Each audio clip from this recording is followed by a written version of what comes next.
Kon doi di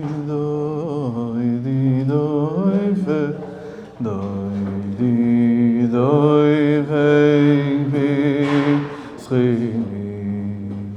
Kon doi di fe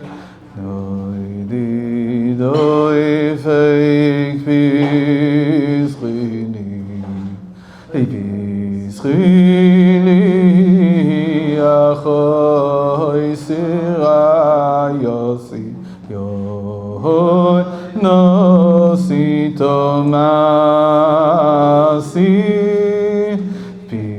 schini achoi sira yosi yoy nosi tomasi. Tini dai da da dai dai dai dai dai dai dai dai da dai ai da dai dai dai dai dai ai dai dai nidi ai didi dai dai dai dai dai dai dai dai ya da dai ai didi dai dai dai ai dai ya Eniya hai dai dai dai dai dai dai dai bam bam yom bam oi di dam mediyam bam yom bam oi bayom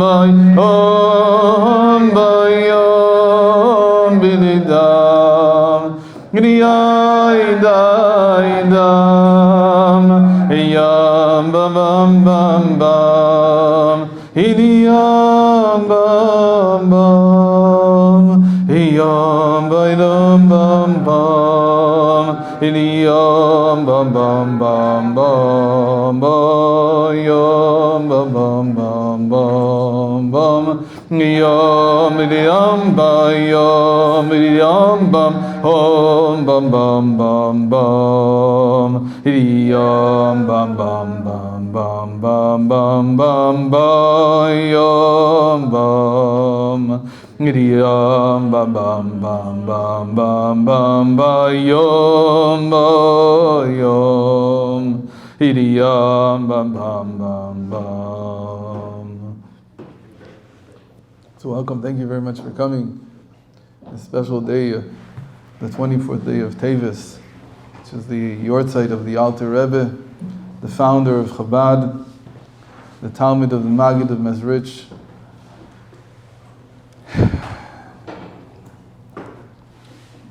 The title of this evening is Where Art Thou? And I think that most people know the story that the Rebbe related about the time when the Alter Rebbe was in incarceration, and the first time that he was arrested. But we'll tell the story anyway because there's a few points that we'd like to stress that are maybe not always talked about, or at least are not presented in the way that we'll try to present them. In a certain sense, the Alter Rebbe changed Yiddishkeit nothing less than the way that the writing of the Mishnah changed Yiddishkeit. And the reason I say this is because when the Mishnah was written, until that time, Torah learning was based on the memorization of the Mishnayos, of texts. They weren't really texts, they were just things that people memorized. And without memorization, there was no way to engage in the discussion in the Beis Medrash. There was no way to engage, to be part of the discussion that was going on in the learning of Torah. So if you didn't have many Mishnayos memorized in your mind, then you really couldn't take part in the learning of Torah. And what that meant was that from the time that Moshe Rabbeinu had given us the Torah, the Chachamim, the sages of each generation, have been trying to expand the ranks of those learning Torah, of those interested in learning Torah. There's been different attempts to expand these ranks. When Rabbi allowed the Mishnah to be written, he actually expanded the ranks of the students in the Beis Medrash, because now, if you didn't have the best memory in the world, or if you were not, let's call it, gifted in that area of oral memorization, you could still take a text, something that was written, and begin to take part in the discussion. And that has always been the number one interest of the sages of each generation. How do we bring more and more people into the Beis Medrash? How do we make the Torah something that is relevant to more and more people? When the Baal Shem Tov appeared, there was a new tool that was available, but it wasn't clear what the scope of that tool would be. The Baal Shem Tov's innovation was that he began to interpret the Torah not just in the direction of how we are generically, as a community, addressed by halacha, but rather how we are addressed as individuals by the Torah. This is a tremendous change. When a person opens up the Shulchan Aruch, even when he opens up the Gemara, the Talmud, his feeling is that these texts are talking about him, but not in the personal sense. They're talking about him in the generic sense. Because I'm a Yid, I'm a Jew, and I'm obligated by halacha, and I want to learn those topics, so the Shulchan Aruch is also addressed at me. But it's not specifically addressed at me. It's not specifically looking at me. It's not specifically talking to me. It's talking to every Jew. Therefore, my engagement with it is, in a certain sense, it depends on how seriously I take it, but it remains in a certain way aloof. There's something high here and it fits everyone, and I have to fit myself to it, but it's not really addressing me and my personal situation. The Baal Shem Tov began to change that because he discovered the inner workings of the psyche, the inner workings of the nefesh. It's not that the nefesh wasn't known before then, of course it was known, but what the Baal Shem Tov began to see was, like in the time of Rabbi, that if we don't begin to address the questions, the psychological questions that people are faced with, if we don't take the Torah and we begin to apply it to those questions, which are personal questions already, they're not just generic questions, because each individual has a different psychological world inside, then we'll be missing a chance to make the Torah more relevant for more people. Now, it's not that everyone woke up in the morning and suddenly said, I have issues on the inside. That didn't exactly happen in 1760. It also didn't happen in 1800. It didn't even happen in the 1900s. But the number of people who become aware of their inner state of being, their inner psychology, their nefesh, increases since the time of the Baal Shem Tov. It's increasing and increasing to the point where today it's very uncommon to find someone, it's not impossible, but it's almost uncommon to find someone who doesn't say that he has some kind of psychological issues. It could be that it's not even his, it could be that it's his children's, his wife, whoever it is, but everybody is aware of that inner world. In the time of the Baal Shem Tov, it was only beginning to become something that was coming into awareness. And it's been increasing since then. So instead of saying, well, the Torah doesn't talk about Moshe Genuth, it doesn't talk about any one of us as an individual, not as a Jew who's obligated by halacha, as an individual. So the Baal Shem Tov came and said, we can take what the Torah says and we can learn how to apply it to every single individual case and the psychological needs of every single individual. But we can do even better than that. We can begin to teach Torah in such a way that we don't lose anything, we're adding, but beyond the halachic interpretation, beyond the moral interpretation, we're also adding a psychological dimension which will allow people to begin to learn Torah and make it interesting for them so that they want to become part of the learning. They want to join the ranks of those learning. Once they see the power of this way of interpreting the Torah, it becomes something that they're interested in. If you look today, I actually did a very unscientific survey in Israel of how many Sfarim came out this year versus how many psychologically oriented interpretations of the Torah came out. It's about half and half. Meaning that people are flocking to understand how the Torah can be applied to their inner world. And that is the essence of what Chassidus started to do. Except there's a little bit of a problem. The problem is that the Baal Shem Tov didn't write anything. And the Baal Shem Tov spoke, and people understood what they understood. And there was no clear identification of what this path is, and where is it going, and what is it trying to achieve.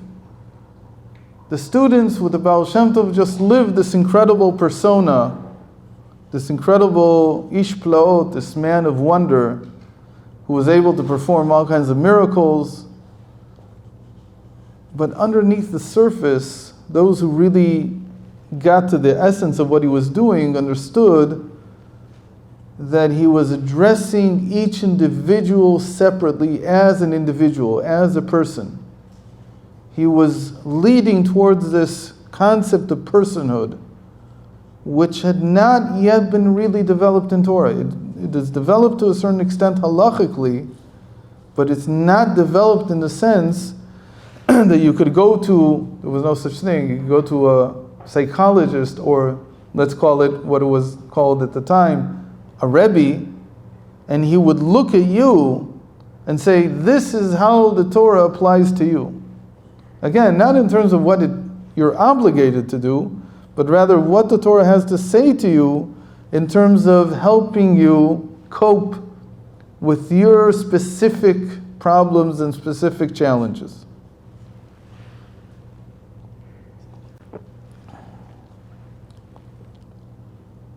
The disciples of the Baal Shem Tov were not very many.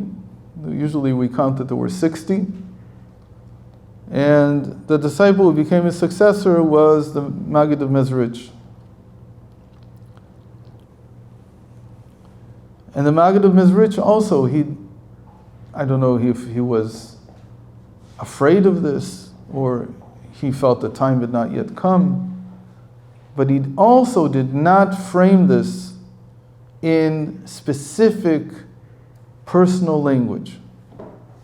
He also took the teachings of the Baal Shem Tov and he framed them as a general commentary on the Torah. When the Alter Rebbe came along, the Alter Rebbe knew already he was seeing people personally. In fact, we need to do a little bit of history for review. When the Alter Rebbe became the Rebbe of Russia, of Rusin as they called it, he was in a place called Lozhna. And he was there for about 25 years. And during these 25 years, more and more people came to consult with him. To the point where, after a while, they had to have takanos. And the takanos were such to limit the number of people that were at any given time in this village called Lozhna, because it became unbearable. There were simply too many people coming to consult with him. So the takanos of Lozhna were built in such a way that every person had a designated week during the year that he could come, and he could seek an audience, if he could find it, a yechidus, with the Alter Rebbe. If he came at a different time, he would lose his privileges for the next year. And again, why was this? Because people began to do something that had not really been done before, which is to seek answers to them personally, not halachic answers, but answers to be able to deal with their personal problems. Now usually if you have a problem with your chicken, you don't go to a Rav. What's Rav got to do with the chicken? Or with a cow? Or what really was meant, and that's what the Alter Rebbe kept saying, stop coming to me with questions about chickens and cows. I meant you to come to me with questions of avodas Hashem, which means, how do I serve God better? How do I come into a better state of mind, a better state of being, so that I can serve Hashem? And so he cried out about this a lot, but it helped him about as much as talking to a chicken. And they kept coming, and most of the questions were still of the nature of, what about my chicken, what about my cow? But there were many very serious people that came and asked real questions about their service of God, and what does it mean for them to stand before God in prayer, and what does it mean for them to be in a state of being cognizant of God, and so on. And he gave many, many answers, and he began to develop everything that he had heard from the Maggid into an organized system that could help every person that wanted to seek personal health psychologically. And that's where the Tanya came from. The Tanya in the end was a compendium of many of these eitzas, many of these pieces of advice that he had given people in different contexts, and he tied them together into one larger volume, and it was published in 1797, Tafkuf Nun Zayin. And we have to get into perspective of when this was. America was founded in 1776, the Constitution was signed in 1789. So we're talking about 8 years after the Constitution was signed. In 1797, he publishes this book of psychological advice, how to serve God, how to get over your problems, your issues, how to see yourself properly, the right way, and be able to stand in the best possible form that you can, mentally, psychologically, before Hashem.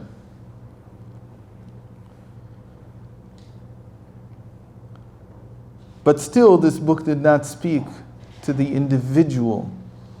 It spoke about groups of individuals. There are tzaddikim, there are beinonim, there are rishayim. Most of the people in the world are beinonim, but we know many, many, many levels of beinoni. There was still no talk of one individual. What about one individual? What can you write a book about one person? Is there such a book? Is there such a thing that can be done? Should you even address people that way?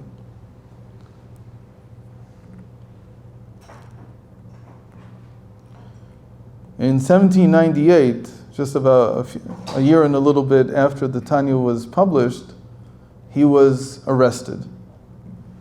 And he was arrested with very serious charges of leading a mutiny, rebellion, of supporting the enemy, in this case the Turks.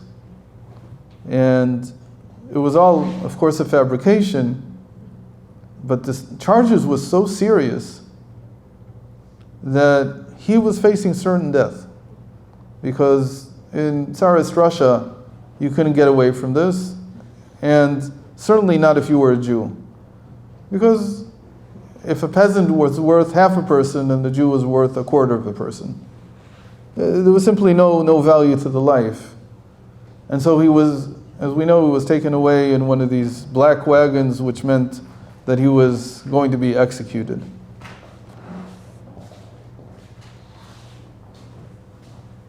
In the first volume of Likutei Sichos, the Rebbe says something really incredible about the Alter Rebbe's state of mind. He says that when he was taken away to be executed, he didn't know that he would be 53 days in jail and interrogated and questioned, and in his mind this was it. The Alter Rebbe didn't cry about it. He didn't lament about it. He says, the Rebbe says, he was in a state of Mesiras Nefesh.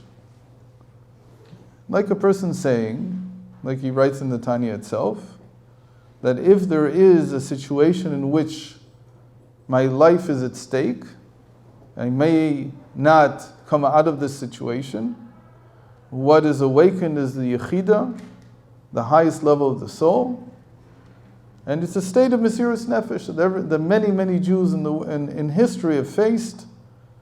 And it wasn't a state of breaking down and crying and weeping and begging for mercy.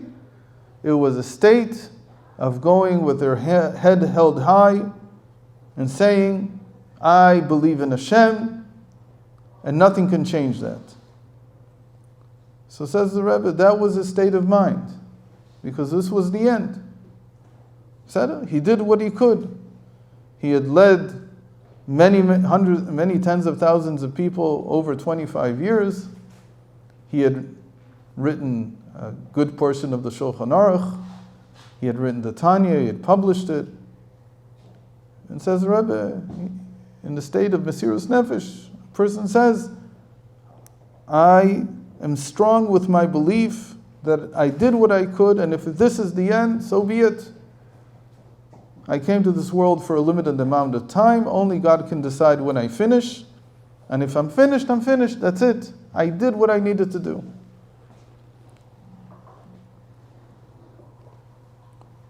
But then, says the Rebbe, a very strange thing happened. They began to interrogate him. And that was not common for people who were about to be executed.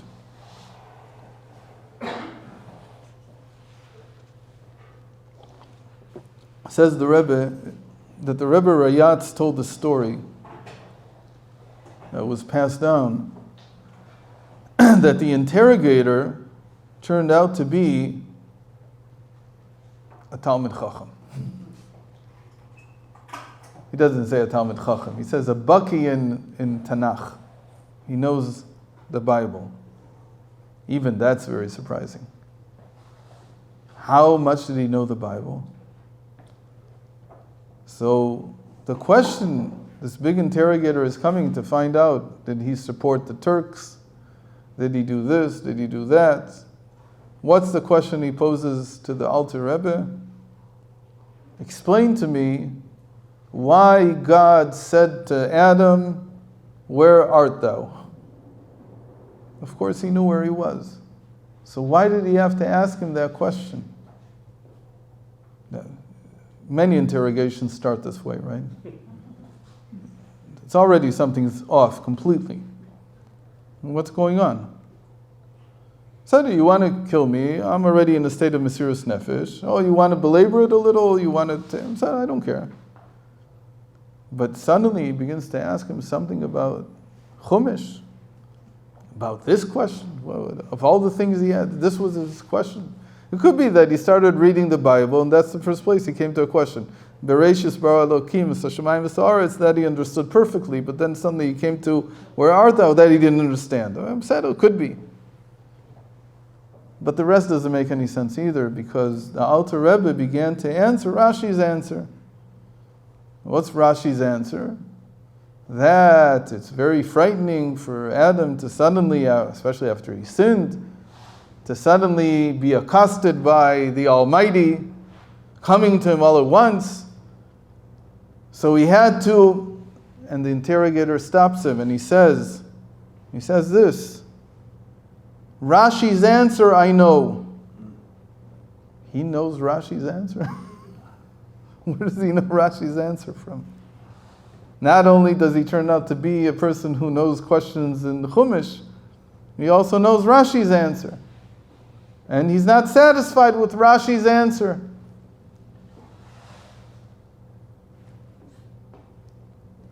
Without a doubt, he had the Alter Rebbe's attention already.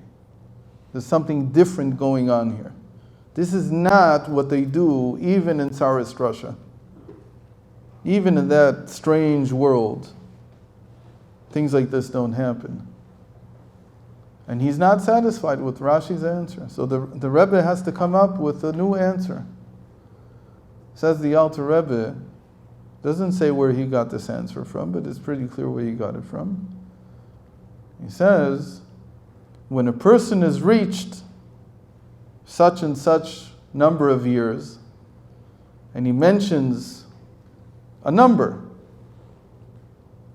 we'll come back to that number, and he is being asked by God, where art thou? It means, where are you in terms of completing your life's mission? Where are you in terms of fulfilling the reason for which your soul came down into the world? That's the answer the Alter Rebbe gave him. And the interrogator was satisfied. As it turned out, the number of years that he mentioned was the exact age of the interrogator. Why is this important? Usually when the story is retold, it's taken as some kind of Ruach HaKodesh that the Alter Rebbe had. It's like a parlor trick. He knows how old he is. But that's not how Ruach HaKodesh is used. Ruach HaKodesh means that a person has, by his intuition, some deep understanding of the truth of the situation. It's not a parlor trick. It's like a deep understanding. It's usually related to Das, according to Rashi. Anashim, Chachamim, Nevunim, V'yiduim. Yaduim, he mentions those who have Ruach HaKodesh, which judges need in order to perceive the situation properly. Ruach HaKodesh is a sign. It's not a trick. When it turns out that someone had Ruach HaKodesh, it's a sign that he had a deep perception of the reality he was facing. And the Alter Rebbe took this as a sign, not as some kind of trick that he had performed for the sake of who we don't know. It was a sign for him that what he had just said was exactly correct. Where was this interpretation from? This, as we said, is the basis of Chassidus, the basis of what the Baal Shem Tov and the Maggid were pushing towards, but could not yet say fully, openly, that the way the Torah needs to be interpreted now is that God is speaking through it to each individual personally. Why? What's the reasoning behind that? That every individual, man and woman, has a goal, a purpose to fulfill in this world. And the Torah is the vehicle through which we can measure and learn and ascertain and test whether we understand what our mission is. This is not Shulchan Aruch. Shulchan Aruch doesn't talk to the individual. It's not even Talmud. The Talmud does not talk to the individual. It talks to us as a collective. But says the Alter Rebbe, where art thou is not to Adam, it's to you and me and everyone here. And it's asking every day of our lives, where do we stand in this thing called life, which is a fulfillment of the mission that we need to complete and for which our soul came down into the world. Now again, when you hear this in 2023, it may not be such a big innovation. But in 1798, think about it. We're just after what they call the French Revolution, where people were not treated as human beings at all. And think about what the end of the 18th century was like. There was no yet appreciation and no acceptance of this concept of individual personhood. And the Alter Rebbe is giving an interpretation of a pasuk which everyone knows. And again, look at the distance between Rashi's explanation and his explanation. Rashi says, Nichnasimo bidvarim. He started gently to talk to him so as not to frighten him. Talking about Adam, what's it got to do with me? How is that relevant to me? It's not. God doesn't talk to me that way, and I have no fear of him suddenly frightening me. It's not relevant. But says the Alter Rebbe, I have a new interpretation, and this new interpretation means that Hashem is constantly asking me, not in a frightening or challenging way, but in a constant, real way. What am you doing with your life? Where are you going? Where have you taken it so far? How much have you finished of what you need? What this also implies is, you better figure out what your purpose in life is. It's also a very important part. If you don't know what your purpose is, a person can't say, well, my purpose is to finish the Shulchan Aruch. Because he's obligated from day one in everything. You can't say, so far I've finished Siman Aleph Beis Gimel Dal. I'm up to Yoreh Deah Kufay. You can't say that. You have to know before your bar mitzvah. You have to know the whole Shulchan Aruch. You don't know? Start learning. But you can't say up to where have I come, because that's not how it works. You have to do all of it. But now there's a new continuum, which has nothing to do with the halacha. It's a whole different phase of human development, and it's coming and saying that the life of each individual is something that the Eibishter cares about in terms of writing the Torah in such a way that it should guide you. Again, not in the halacha that you keep, but in ascertaining how much of your purpose have you achieved. It's a completely new idea. And again, the historic context is very important, because to think about this in 1798 was impossible. We're 130 years before, well, not 130, 120 years before Freud. There's no psychology in the world yet. Nobody would come he was already a psychologist for many years, because many people would come to him and treat him like somebody who needed to help them. But he still couldn't say this statement, which is that each one of us has a mission. That was a revolution in understanding the Torah. And the moment that you understand that you have a mission, and God gave you this mission, so you begin to look for, okay, so how do I understand it better? How do I find it? How do I understand it better? How do I complete it? How do I fulfill it? But that wasn't the end of it. The Rebbe continues and he says, or he asks rather, why did the Alter Rebbe need this sign from above to begin to publicize that every individual has a mission, that every individual's life is something that has a beginning and an end with a purpose from Hashem? Couldn't he just say this? The Rebbe answers that you can't just say something like this. You have to have haskama from above. You have to get an approbation from the heavens that it's okay now to reveal this to the world and to now refocus people on a form of learning Torah that will engage them, that will become something that touches them personally, even though this is not how Torah was learned for the previous 3,200 years. Why?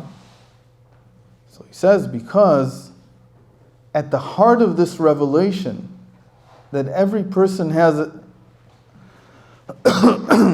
purpose, at the heart of this revelation is a paradox.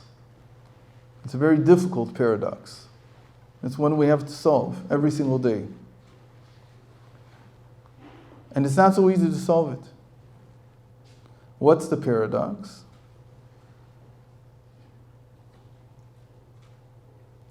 When I learn Torah, I don't see that it's talking to me individually.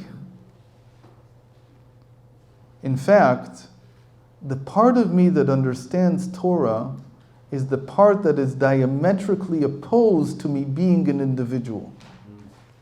It's very important to understand this. I learn Torah with my divine soul, with my nefesh elokis.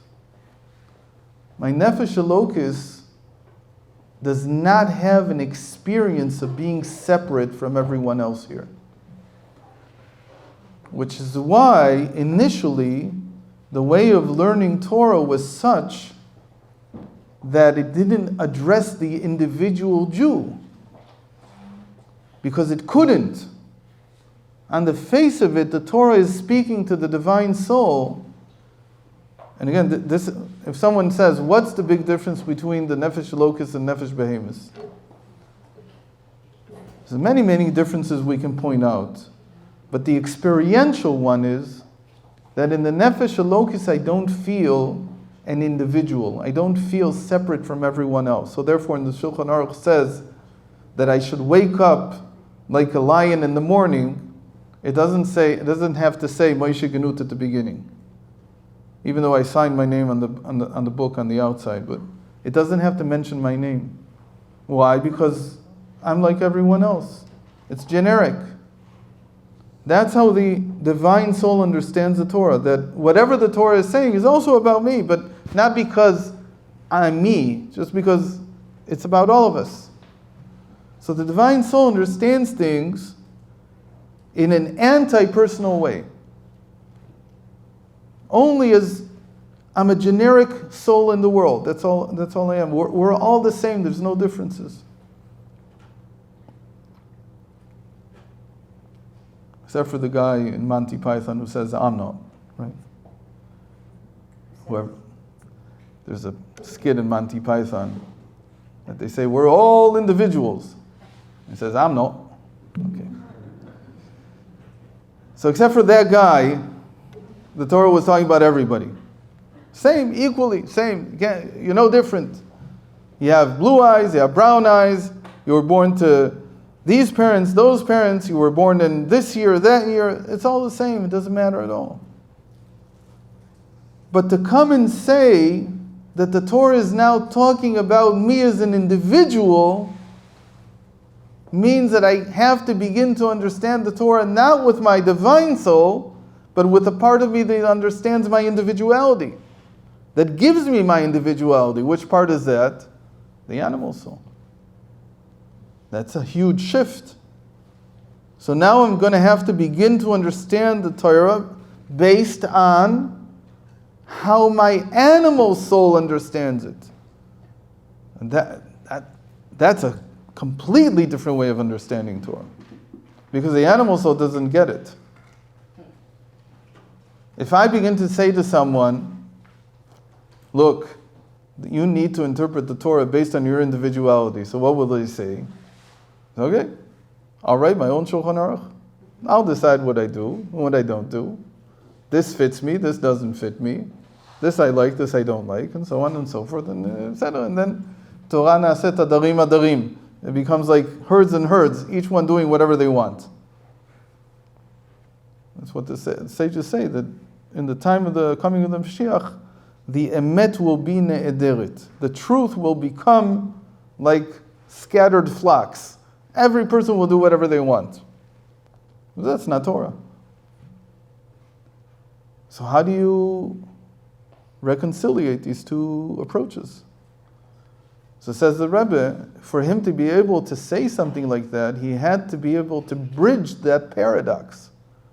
He had to have a way in which to, on the one hand, learn the Torah the way that the divine soul learns it, but be able to explain it properly to the animal soul, which is responsible for the individuation of the person. So he had to create a bridge. And a bridge is not easy to create. That's already something new. Just to continue with something that you already know, that's easy enough. You have a tradition. But now, the Baal Shem Tov never created a bridge, and the Maggid never created a bridge. There's no bridge there. When you learn it, you're learning only something that talks to the divine soul. That's why they're different. When you learn their teachings, you feel right away, this is like Chazal. This is not talking to me directly.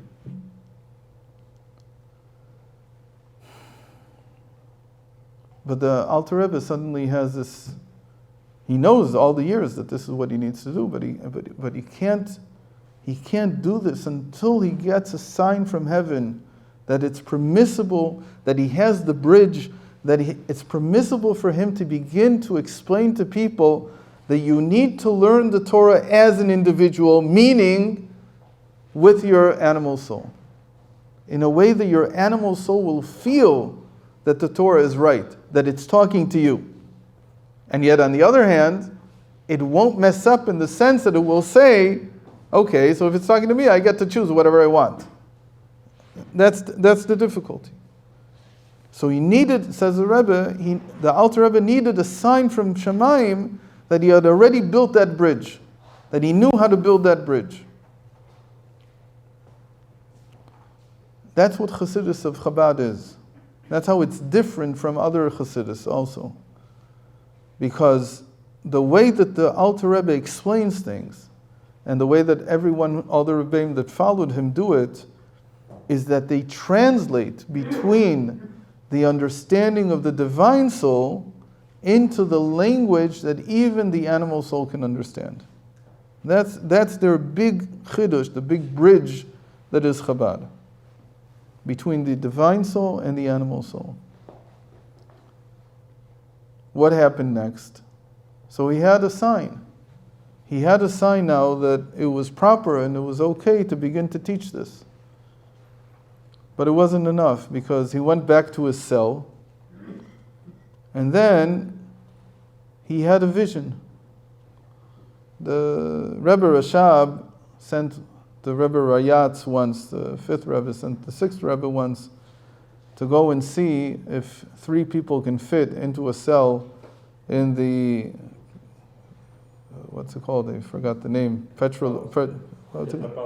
Yeah, but say it slowly. Yeah, that one. Yeah. Peter Paul. Peter Paul. Okay. He wanted to see, can three people fit in there? So he obviously thought it wasn't just a vision. It was something much more real than that.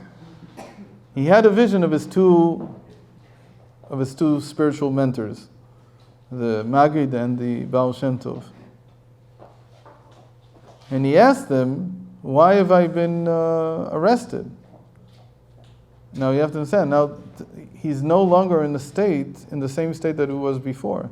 Because the moment he's asking that question, he understands that there's an end game here that doesn't lead to his execution.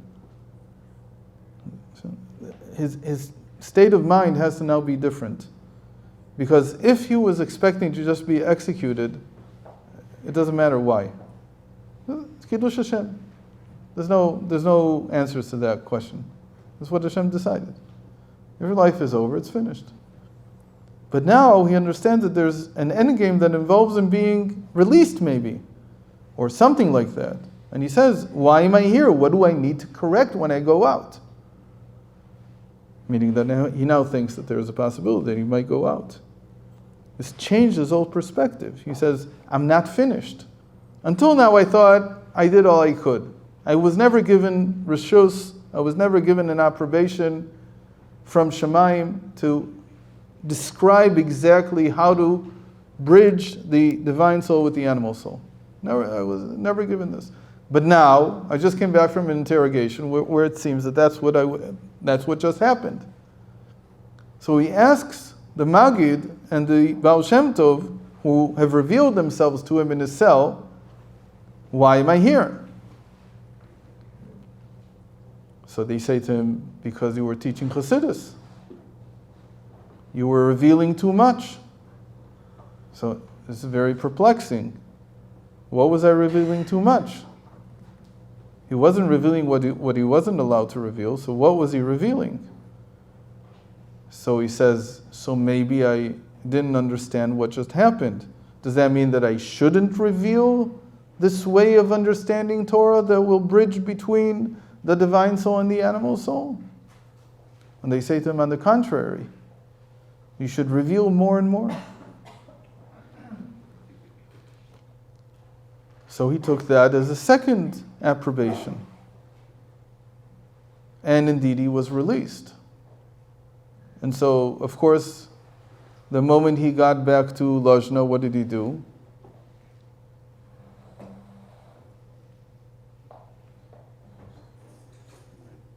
He changed everything, right? He now started to teach in length. No, he didn't do anything. Nothing changed. One of the amazing things is that after he returned to Lozhna, he continued doing everything the same. There was some slight difference in how much he explained, but it's negligible. When we look at the way he spoke before the incarceration, the way he spoke after, there's almost no difference. In both cases, it wasn't fully explained. It wasn't the full bridge. And that's a big question that needs to be answered. Why? I've searched low and high for an answer to it. I can give a speculation why he didn't change it, but I have no proof that it's true. Nothing changed. And 2 years later, in 1801, he's arrested again.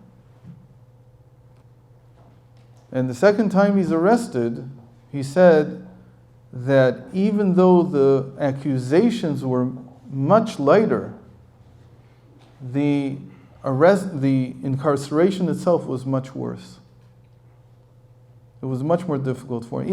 Even though the conditions of the arrest were even good, because he could have a minion in his cell, with many things that were much easier.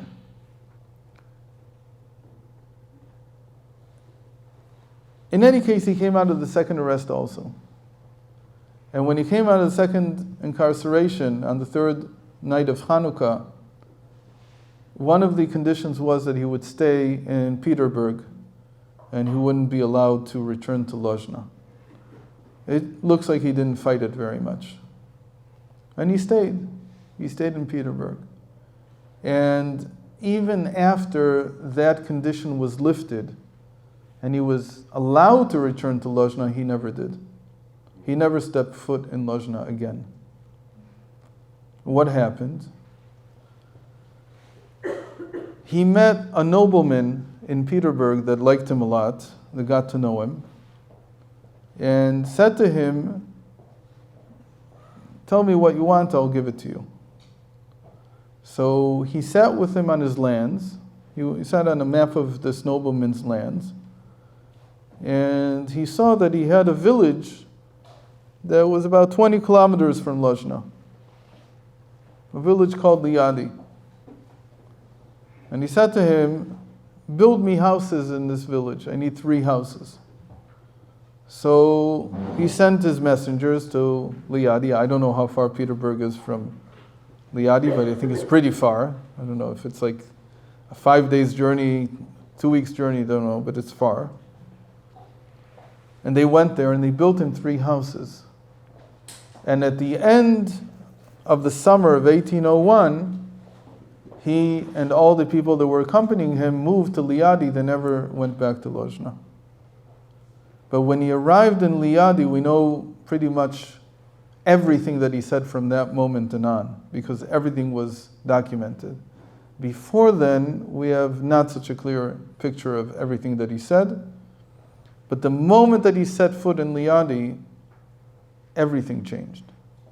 He began to speak in tremendous length, and not just to say a mimer, not just to say an essay once. Sometimes he would repeat it 2 or 3 times the same day, and on the same day give 1 or 2 or 3 or 4 even explanations on what he had said. And so we have maimarim that they themselves are very clear, and then he adds dimension after dimension after dimension of explanation on them. Why does he do all this? What suddenly happened? It seems that the second time that he was arrested, it's not far to speculate that he felt that he was arrested the second time because he had not fulfilled what he was supposed to do, or he couldn't do after the first arrest. And I said there's speculation about why he couldn't do it, but he didn't do it. Everything stayed the same. But once he came out, the second time he came to Liadi, he came to a new place. It's a sort of Mishaneh Makom, Mishaneh Mazal. You change your place, you change your mazel. And he changed the whole way that he taught. And he began to explain things in a way that every person that heard this understood how the Torah was talking specifically to him. And many, probably over 50% of his essays begin with the same concept. The soul came down into the world to fulfill a purpose. Why is it worthwhile for the soul to come down to this world? More than 50% of the Maimarim, even though they don't deal with that, they start with that question as if to tell us that what he's now going to explain is meant to help us understand what our purpose as individuals is and how to find that purpose through the Torah and fulfill it through the Torah, but as individuals. And that became the basis of everything that is Chabad. Now, what does it mean? What does this all mean? This is a long historical lesson. I don't know how much you enjoyed it. But what it's saying is that the Alter Rebbe changed the way that we understand the application of Torah. And he needed an approbation from above, but in the end, that's what he did. He took the Torah that was understood as speaking to us as generic individuals and turned it into something that there's a personal mission that it's describing, and each person has to understand the Torah personally. He has to figure out what used to be. There's a basis for this in Chazal. It's not something that he made up. What's the basis in Chazal that they say that every person has a letter in the Torah. Well, it's not exactly Chazal, but it's much earlier than the Alter Rebbe. Every Jew has a letter in the Torah. Okay, but a letter is not very descriptive. But he comes and says the entire Torah is talking to you. And you have to figure out what the individual message is to you. And you have to figure out what your purpose is and how you fulfill it.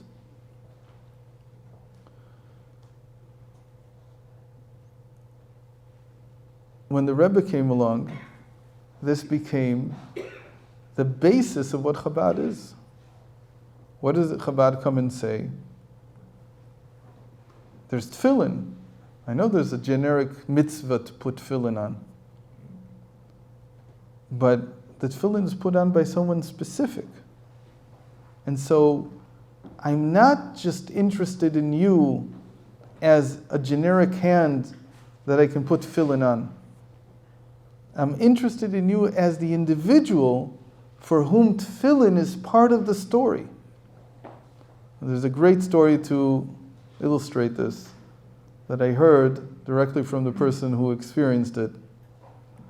Somebody who was doing miftzayim, was doing tefillin on the train in Eretz Yisrael, and he was doing it with Mendel Putterfass. And they were going from cabin to cabin in the train and asking people to put tefillin on. And this man who was doing the tefillin, he was quite young at the time, he was in his early 20s. He came to someone who was seated, like an older guy, and he asks him, do you want to put tefillin on? Right, in Israel you don't have to ask, are you Jewish or not, although today you do. But back then you didn't need to, everybody was Jewish. So he asked him, would you like to put tefillin on? He says no. So he tries to convince him, and he spent some time. In the end, he gave up. And he went on, and then half an hour later he comes back the same way that he had gone, and he sees Mendel Futterfass putting tefillin on this guy.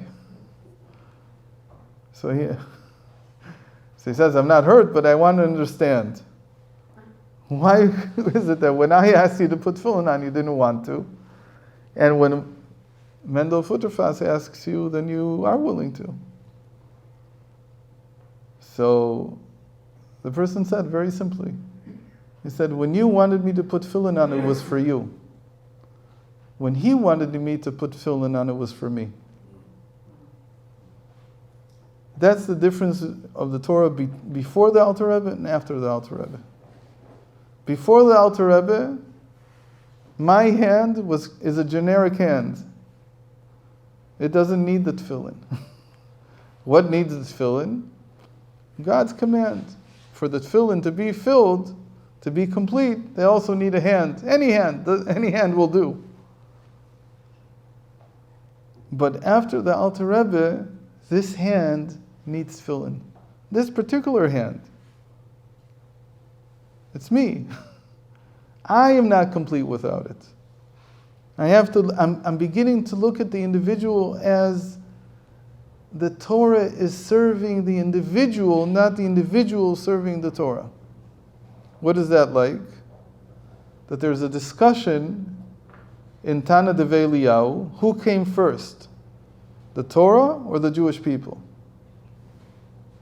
And the Tana Devei Eliyahu, and the Rebbe mentioned this many times, he paskins Eliyahu Navi, who in the beginning he's not so nice to us, but in the end he becomes our big advocate, and he says that from the fact that the Torah says Daber el Bnei Israel, speak to the children of Israel, we learn that the children of Israel came first, otherwise there would be no point in the Torah. So this is understanding that it's the individual that needs the Torah. And not the Torah needs the individual anymore. Well, it's also true, it also needs, I'm saying that it doesn't need it. Torah also needs. But the switch is now to understand that it's the individual that needs this. But the switch is not just about the Torah as an obligation, but especially the Torah as a guide. that now the Torah, the way that we understand it today, has to be to understand it. The Alter Rebbe wants us to understand it as how does it apply to every single individual differently. Not in terms of the application, but in terms of helping them get through their lives. These beautiful things that we say are not meant to convince someone this way or that. They're meant to help people feel that there is a light that can guide them, that there is wisdom that can translate to their specific condition, to their specific state of mind, to their specific animal soul, and can lift it, and can bring it out of its drudgery. And more importantly, first and foremost, make them feel that they have purpose in this world. And that God is constantly standing over them, not to check if they did what they were supposed to do, but asking them, have you fulfilled yourself yet? Have you found your way to ensure that what you're capable of is also what you actually do? Or are you still in a state in which you either don't know that you have purpose, which is the worst thing possible, which is what causes a person to lack interest in life, to lose interest in life,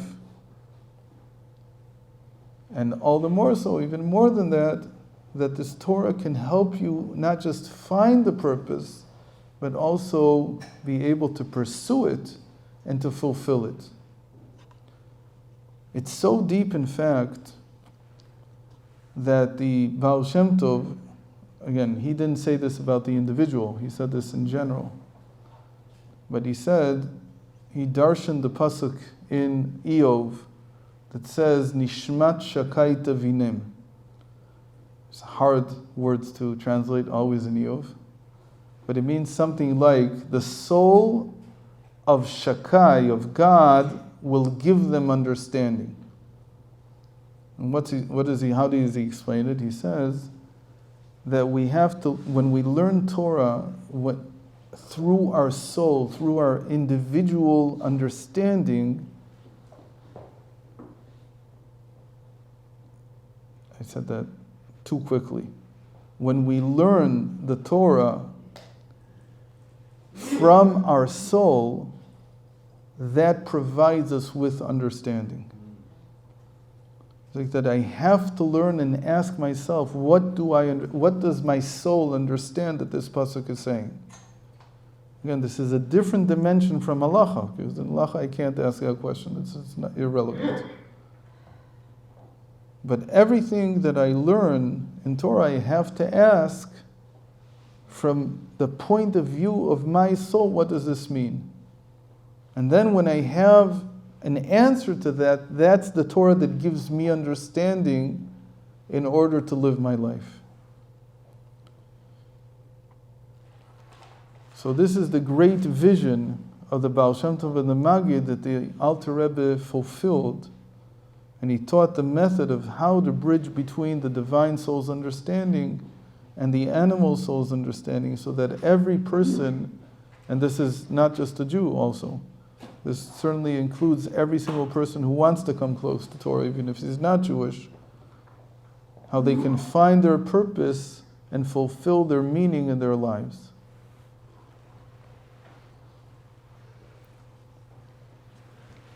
I'm not very good at endings, but this is it. So maybe we'll do another nigun for the Alter Rebbe before.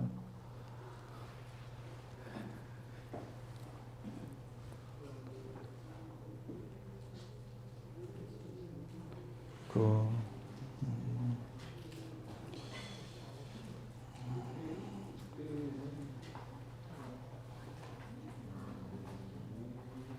Oto ve'yoide kol Eloi kayavoi memeko keili ato ve'yoide kol Eloi kayavoi memeko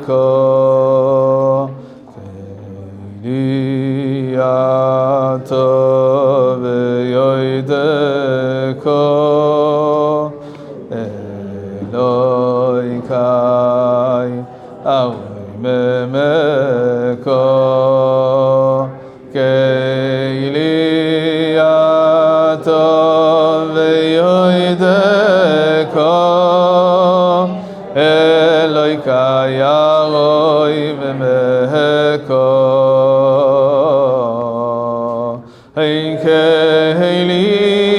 Keiliato ve'yoideko Eloi kai Avoi memeko Keiliato ve'yoideko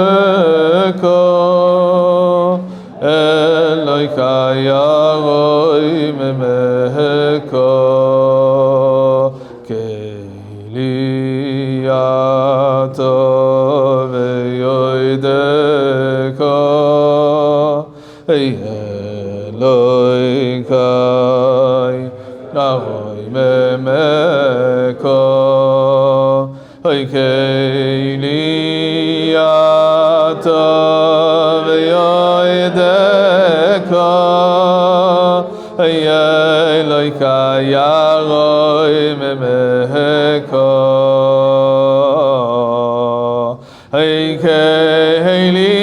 Keiliato ve'yoideko Eloi kai Avoi memeko Keiliato ve'yoideko Eloi kai Avoi memeko Keiliato ve'yoideko Eloi kai Avoi memeko Keiliato ve'yoideko Eloi kai Avoi